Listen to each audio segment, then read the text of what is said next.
കൈകൾ കടിച്ചുകൊണ്ട് അവർ പറയുന്ന ചില വർത്തമാനങ്ങൾ പരിശുദ്ധ ഖുർആൻ നമുക്ക് മുന്നിൽ ഓതിത്തരുന്നു.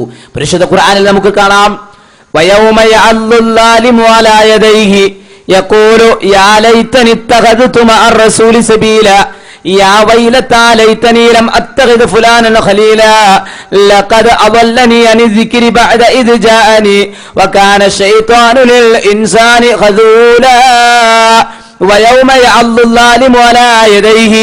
അക്രമികളായ മനുഷ്യന്മാര് അവരുടെ കൈകൾ കടിക്കുന്ന ഒരു ദിവസം വരാനിരിക്കുകയാണ്. അതാ ഒരു വിഭാഗം ആളുകൾ, അക്രമികളായ ആളുകൾ നാളെ പടച്ച തമ്പുരാന്റെ പരലോകത്ത് വരുമ്പോൾ അവരുടെ കൈകൾ കടിച്ചിട്ട് അവർ പറയുന്നൊരു വർത്തമാനമുണ്ട്, യാ ലൈതനി ഇത്തഖദതു മഅ റസൂലി സബീല. ഞാൻ എന്റെ പ്രവാചകനോടൊപ്പം ഒരു മാർഗം സ്വീകരിച്ചിരുന്നുവെങ്കിൽ, എന്തുമാത്രം നന്നായിരുന്നേനെ. യാ വൈലതാ ലൈതനി, എന്റെ നാശമേ, എന്റെ കഷ്ടമേ, എന്തുമാത്രം നന്നായിരുന്നേനെ. ലം അത്തഖിദ് ഫുലാനൻ ഖലീലാ, ഇന്ന ഇന്ന വ്യക്തികളെ, ഇന്ന ഇന്ന ആളുകളെ ഞാൻ എന്റെ ചങ്ങാതിയായി സ്വീകരിച്ചില്ലായിരുന്നുവെങ്കിൽ, ഞാൻ എന്റെ സുഹൃത്തായി സ്വീകരിച്ചില്ലായിരുന്നുവെങ്കിൽ എന്തുമാത്രം നന്നായിരുന്നേനെ. നേരെ മറിച്ച് ഞാൻ എന്റെ മുത്തുനബിയുടെ മാർഗം സ്വീകരിച്ചിരുന്നുവെങ്കിൽ, ആ പ്രവാചകന്റെ മാർഗം അങ്ങ് മുറുകെ പിടിച്ചിരുന്നുവെങ്കിൽ എന്തുമാത്രം നന്നായിരുന്നേനെ എന്ന് പറഞ്ഞ് ഒരു വിഭാഗം ആളുകൾ കൈകാലിട്ടടിച്ച് നിലവിളിക്കുന്ന ഒരു രംഗം വീണ്ടും പരിശുദ്ധ ഖുർആൻ പറഞ്ഞു. നരകത്തിലേക്ക് വീണുകൊണ്ടിരിക്കുന്ന ഒരു വിഭാഗം ആളുകൾ, മുഖങ്ങൾ കുത്തിക്കൊണ്ട് നരകത്തിലേക്ക് അവർ കീഴ്മേൽ മറിച്ചിടപ്പെടുന്ന ദിവസം. ആ ദിവസത്തിൽ നരകത്തിലേക്ക് വീഴുമ്പോൾ അവർ പറയുന്ന ചില വർത്തമാനങ്ങളെ സംബന്ധിച്ച് ഖുർആൻ ഓതിത്തരുന്നു. എന്താ ഖുർആൻ പറയുന്നത്? യൗമ തുഖല്ലബു വുജൂഹും ഫിന്നാരി യഖൂലൂന യാ ലൈതനാ അത്അനാ അല്ലാഹ വഅത്അനാ റസൂല وقالوا ربنا إنا أطعنا سادتنا وكبراءنا فأضلونا السبيل ربنا آتهم ضعفين من العذاب والعنهم لعنا كبيرا യൗമ തുഖല്ലബു വുജൂഹും ഫിന്നാർ. അങ്ങനെ അതാ നരകത്തിലേക്ക് മുഖങ്ങൾ കുത്തിക്കൊണ്ട് മറിച്ചിടപ്പെടുന്ന ദിവസം. ആ ദിവസത്തിൽ നരകത്തിലേക്ക് വീഴുന്ന ആളുകൾ യഖൂലൂന, അവർ പറഞ്ഞുകൊണ്ടിരിക്കുകയാണ്, യാ ലൈതന, എന്തുമാത്രം നന്നായിരുന്നേനെ. അത്അനല്ലാഹ വഅത്അന റസൂല, ഞങ്ങൾ അല്ലാഹുവിനെ അനുസരിച്ചിരുന്നുവെങ്കിൽ, ഞങ്ങൾ അല്ലാഹുവിന്റെ പ്രവാചകനെയും അനുസരിച്ചിരുന്നുവെങ്കിൽ എന്തുമാത്രം നന്നായിരുന്നേനെ. നമ്മള് ഖുർആൻ സുന്നത്തൊക്കെ അനുസരിച്ചിരുന്നെങ്കിൽ എന്തുമാത്രം നന്നായിരുന്നു. എപ്പോ? നരകത്തിലേക്ക് വീഴുമ്പോ. വഖാലു, അവരതാ വീണ്ടും പറയുകയാണ്, റബ്ബനാ, ഞങ്ങളുടെ റബ്ബേ, ഇന്നാ അത്വാനാ, തീർച്ചയായും ഞങ്ങൾ അനുസരിച്ചു പോയി നാദാ. ആരെയാണ് ഞങ്ങൾ അനുസരിച്ചത്? സാദത്തനാ വകുബറാനാ, ഞങ്ങളുടെ കൂട്ടത്തിലുള്ള സാദാത്യങ്ങളെ, നേതാക്കന്മാരെ, അതുപോലെ വലിയ വലിയ ആളുകളെ ഞങ്ങൾ അനുസരിച്ചു പോയി. ഫഅദല്ലൂന സബീലാ, അവരാകട്ടെ ഞങ്ങളെ പിഴപ്പിച്ചു കളയുകയും ചെയ്തു. ഞങ്ങൾ അനുസരിച്ചത് നേതാക്കന്മാരെ, വലിയ വലിയ ആൾക്കാർ, അവരൊക്കെ പറയുന്നത് ശരിയായിരിക്കും എന്ന് കരുതി അതൊക്കെ തൊണ്ട തൊടാതെ ഞങ്ങൾ അങ്ങ് വിഴുങ്ങി. അവരെ ഞങ്ങളെ പിഴപ്പിച്ചു കളഞ്ഞു. അവരെ ഞങ്ങൾ അനുസരിച്ചില്ലായിരുന്നെങ്കിൽ, ദുനിയാവിൽ ആ പൗരോഹിത്യത്തിന്റെ ആളുകൾ പറയുന്നത് തൊണ്ട തൊടാതെ ഞങ്ങൾ വിഴുങ്ങിയില്ലായിരുന്നുവെങ്കിൽ, ആ ഖുർആൻ സുന്നത്തൊക്കെ ഒന്ന് മറിച്ചു നോക്കിയിരുന്നെങ്കിൽ, അതൊന്ന് പഠിച്ചിരുന്നുവെങ്കിൽ, അതൊന്ന് കേട്ടിരുന്നുവെങ്കിൽ, ഈ ഗതികേട്, ഈ നരകത്തിലേക്ക് വീഴേണ്ടി വരുന്ന ഒരു ദുരവസ്ഥ ഞങ്ങൾക്ക് വരില്ലായിരുന്നു എന്ന് പറഞ്ഞുകൊണ്ട് വാവിട്ട് നിലവിളിക്കുന്ന ഒരു രംഗം സഹോദരങ്ങളെ. അതുകൊണ്ട് ഇത്തരം ഒരവസ്ഥ നാളെ പടച്ച തമ്പുരാനെ പരലോകത്ത് വരുമ്പോൾ നമുക്ക് ഉണ്ടാകാതിരിക്കാൻ വേണ്ടി നമ്മൾ എന്ത് ചെയ്യുക? പരിശുദ്ധമായ ഖുർആനിലേക്കും അതോടൊപ്പം തന്നെ നബിയുനാ മുഹമ്മദ് റസൂലുള്ളാഹി സ്വല്ലല്ലാഹു അലൈഹി വസല്ലം തങ്ങളുടെ അധ്യാപനങ്ങളിലേക്ക് നമ്മൾ മടങ്ങണം. അത് നമ്മൾ സ്വീകരിക്കണം. ഇതിന് എതിരായി തോന്നിയ പോലെയൊക്കെ പ്രവർത്തിക്കുന്ന ആളുകൾ, എന്നിട്ട് അവരും പറഞ്ഞു നടക്കുന്നു ഞങ്ങളാണ് യഥാർത്ഥത്തിൽ സുന്നത്ത് ജമാഅത്തിന്റെ ആളുകൾ എന്ന്. പ്രവാചകന്റെ ചര്യയുമായി ഒരു ബന്ധമില്ലാത്ത പ്രവർത്തനങ്ങൾ ചെയ്യുന്നവർ ഖുർആനിലും ഹദീസിലും ഉണ്ടോ എന്ന് നോക്കുക പോലും പരിശോധിക്കുക പോലും ചെയ്യാതെ എല്ലാ തോന്നിയവാസങ്ങളും ചെയ്തിട്ട് ഞങ്ങൾ യഥാർത്ഥത്തിൽ സുന്നത്ത് ജമാഅത്തിന്റെ ആളുകളാണെന്ന് ഒരു ഉളുപ്പുമില്ലാതെ പറഞ്ഞു നടക്കുന്ന സഹോദരങ്ങൾ അല്ലേ? നമ്മൾ ഇത്രയും നേരം ഖുർആനിലേക്കും സുന്നത്തിലേക്കും വരൂ എന്നുള്ള ആയത്തുകളും ഹദീസുകളാണ് നിങ്ങൾക്ക് മുന്നിൽ ഓതി വെച്ചത്. എന്നാൽ ഇവിടെ സമസ്ത കേരള ജമിയത്തുൽ ഉലമയുടെ 6ാം സമ്മേളനത്തിൽ അവർ പാസാക്കിയ പ്രമേയം 8ാം പ്രമേയം.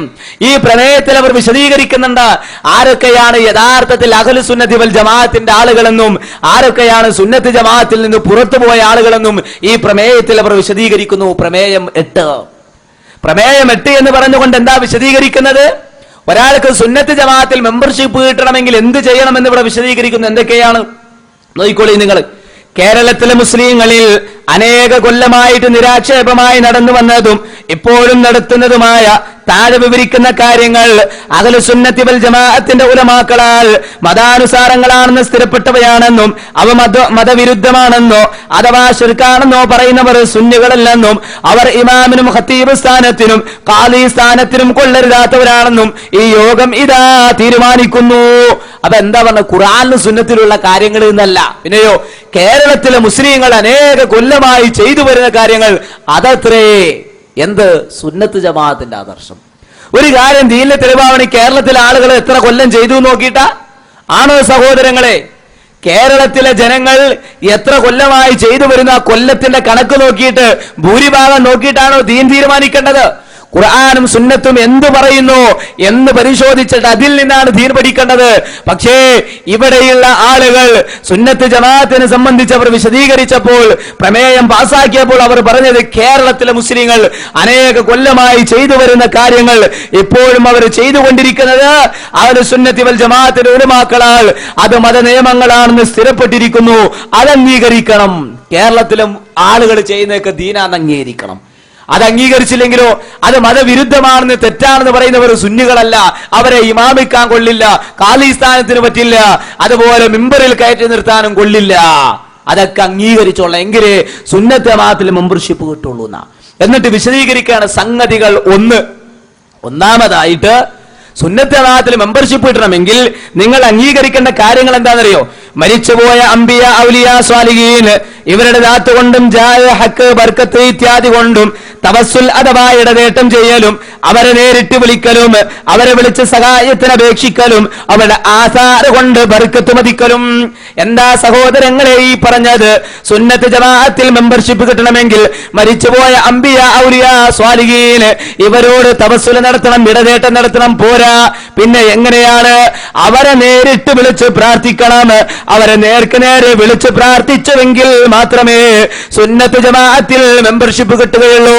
അപ്പോൾ മരിച്ചുപോയ പ്രവാചകന്മാരോട് പ്രാർത്ഥിക്കാത്തവരോട്, അതുപോലെ ശൈഖിനോട് പ്രാർത്ഥിക്കാത്തവരായ ആളുകൾ, അങ്ങനെ പ്രാർത്ഥിക്കാത്തവരായ ആളുകളെ പള്ളിയിൽ ഇമാമ് നിർത്താൻ പോലും കൊള്ളില്ല എന്ന് പ്രമേയം പാസാക്കിയവരാണ് നമ്മുടെ നാട്ടിൽ സുന്നത്ത് ജമാഅത്തിന്റെ ആളുകളാണ് എന്ന് പറഞ്ഞു നടക്കുന്നവർ. എന്തൊരു വിരോധാഭാസമാണത്! ഇത് എങ്ങനെ ഒരു മുസ്ലിമിനെ അംഗീകരിക്കാൻ സാധിക്കും? പരിശുദ്ധ ഖുർആൻ നിങ്ങൾ പരിശോധിക്കുക. പരിശുദ്ധ ഖുർആനിൽ എത്ര പ്രാർത്ഥനകളുണ്ട് സഹോദരങ്ങളെ. ഏതെങ്കിലും ഒരു പ്രവാചകൻ തനിക്ക് മുമ്പ് മരണപ്പെട്ടു പോയ ഏതെങ്കിലും ഒരു പ്രവാചകന്റെ ഖബറിടത്തിൽ പോയി പ്രാർത്ഥിക്കുന്നുണ്ടോ? ആ പ്രവാചകനെ കൊണ്ട്, ആ പ്രവാചകന്റെ ഹക്കജാവ് ബർക്കത്ത് കൊണ്ട് പ്രാർത്ഥിക്കുന്നതായി നമുക്ക് കാണാൻ സാധിക്കുമോ? ഇല്ല. ഇസ്ലാം പഠിപ്പിക്കുന്ന പ്രാർത്ഥനകളെല്ലാം അള്ളാഹുവിനോടാണ്. ഇസ്ലാം പഠിപ്പിക്കുന്ന പ്രാർത്ഥനകളെല്ലാം അള്ളാഹുവിനോടാ. പ്രവാചകന്മാരുടെ പ്രാർത്ഥന, ഒന്നാമത്തെ മനുഷ്യനായ ഒന്നാമത്തെ നബിയായ മഹാനായ ആദം നബി അലൈഹിസ്സലാത്തു വസ്സലാമയുടെ പ്രാർത്ഥന പരിശുദ്ധ ഖുർആനിൽ കാണാം. എന്താണ് ആദം നബി അലൈഹിസ്സലാം പ്രാർത്ഥിക്കുന്നത്? ഖാല റബ്ബനാ ളലംനാ അൻഫുസനാ വഇല്ലം തഗ്ഫിർ ലനാ വതർഹംനാ ലനകൂനന്ന മിനൽ ഖാസിരീൻ. ഖാല, അവർ രണ്ടുപേരും പറയുകയാണ്, പ്രാർത്ഥിക്കുകയാണ്. ആരൊക്കെയാണ് പ്രാർത്ഥിക്കുന്നത്? ആദം നബി അലൈഹിസ്സലാത്തു വസ്സലാമയും അതുപോലെ ഹവ്വാ ബീവിയും പ്രാർത്ഥിക്കുകയാണ്. റബ്ബനാ ളലംനാ അൻഫുസനാ, റബ്ബനാ ഞങ്ങളുടെ റബ്ബേ, ളലംനാ അൻഫുസനാ ഞങ്ങളിതാ ഞങ്ങളോട് തന്നെ അക്രമം പ്രവർത്തിച്ചു പോയി തമ്പുരാനെ, ഞങ്ങളിതാ ഞങ്ങളോട് തന്നെ അക്രമം പ്രവർത്തിച്ചിരിക്കുകയാണ്. വഇല്ലം തഗ്ഫിർ ലനാ, നീ ഞങ്ങൾക്ക് പുറത്തു തന്നില്ല എങ്കിൽ, വതർഹംനാ ഞങ്ങളോട് കരുണ കാണിക്കുകയും ചെയ്തില്ല എങ്കിൽ, ലനകൂനന്ന മിനൽ ഖാസിരീൻ തീർച്ചയായും ഞങ്ങൾ നഷ്ടക്കാരിൽ പെട്ടുപോകും തമ്പുരാനെ. നിങ്ങൾക്ക് എന്തു പറ്റും? ഞങ്ങൾ നഷ്ടക്കാരിൽ പെട്ടുപോകും. എന്ന് ഒന്നാമത്തെ മനുഷ്യരുടെ പിതാവായ ഒന്നാമത്തെ നബിയായ ആദം നബി അലൈഹി സ്വലാത്തു വസ്സലാമയുടെ പ്രാർത്ഥന പരിശുദ്ധ ഖുർആനിൽ കാണാം.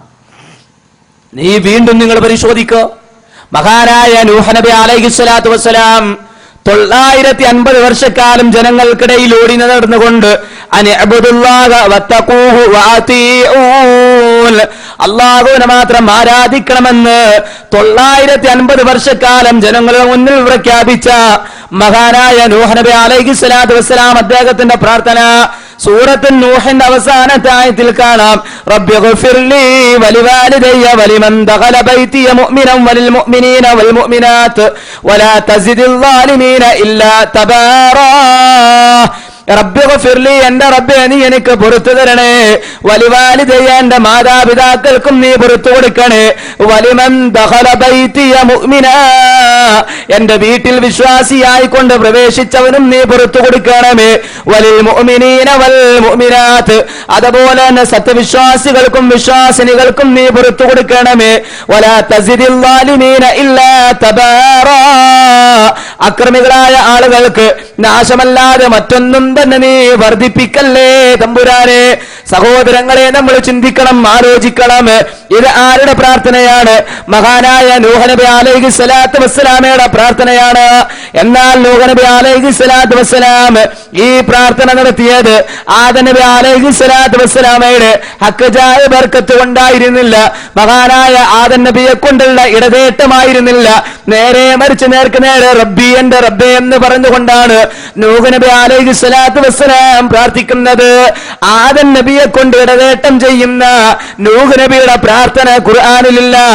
ആദം നബിയുടെ കറാമത്ത് കൊണ്ട് ഞങ്ങളെ രക്ഷപ്പെടുത്തണേ എന്ന് പ്രാർത്ഥിക്കുന്ന ഒരു പ്രാർത്ഥന നൂഹ് നബി അലൈഹി സ്വലാത്തു വസ്സലാമയുടെ പ്രാർത്ഥനയുടെ വാചകത്തിൽ കാണാൻ നമുക്ക് സാധ്യമല്ല. വീണ്ടും ആ പ്രവാചകന്റെ പ്രാർത്ഥന ഖുർആൻ വിശദീകരിക്കുന്നുണ്ട്. 950 വർഷക്കാലം ജനങ്ങളോട് ഈ സത്യം തുറന്നു പറഞ്ഞിട്ട് ജനങ്ങൾ അംഗീകരിക്കാതെ വന്നപ്പോൾ അതാ ആ പ്രവാചകൻ റബ്ബിനോട് പറയുന്ന ചില വാചകങ്ങൾ.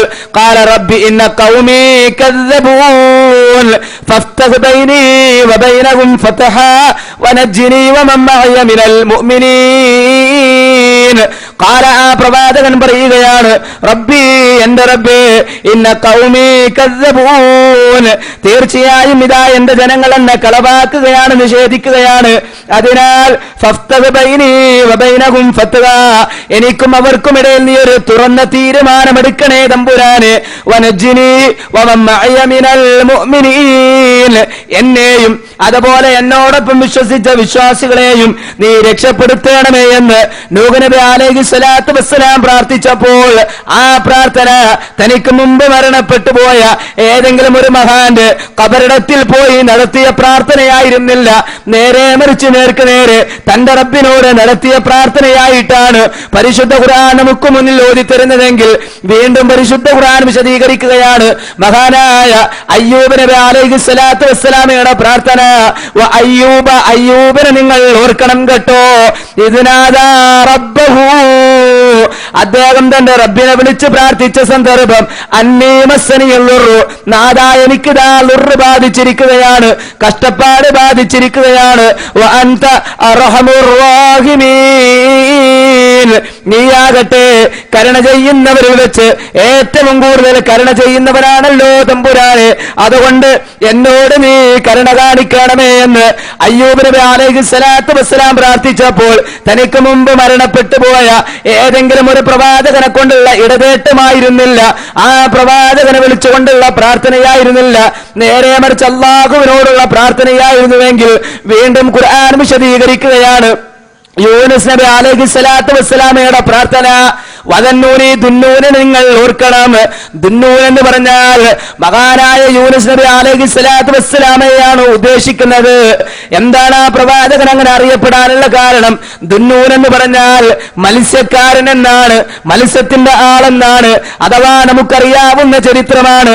ഒരു മത്സ്യത്തിന്റെ വയറ്റിൽ അകപ്പെട്ടു പോയ പ്രവാചകനാണ് യൂനുസ് നബി അലൈഹി സ്വലാത്തു വസ്സലാം. ആ പ്രവാചകന്റെ പ്രാർത്ഥന എന്തായിരുന്നു? ഫനാദാ ഫിൽ ളുലുമാതി, അന്ധകാരങ്ങളിൽ വെച്ച് അദ്ദേഹം വിളിച്ചു പ്രാർത്ഥിക്കുകയാണ്. അതാ സമുദ്രത്തിനടിയിൽ ഒരു മത്സ്യത്തിന്റെ വയറ്റിലിരുന്നു കൊണ്ട് യൂനുസ് അലൈഹിസ്സലാത്തു വസ്സലാം പ്രാർത്ഥിക്കുകയാണ്, അല്ലാ ഇലാഹ ഇല്ലാ അൻത, നാദാ നീയല്ലാതെ ഒരു ഇലാഹില്ല, അല്ലാഹുവല്ലാതെ ആരാധനക്കർഹനായി മറ്റാരും തന്നെയില്ല. സുബ്ഹാനക, നീ എത്രയോ പരിശുദ്ധനാണ്, നിന്റെ പരിശുദ്ധിയെ ഞാനിതാ വാഴ്ത്തുന്നു, നിന്റെ മഹത്വത്തെ ഞാനിതാ പ്രകീർത്തിക്കുകയാണ്.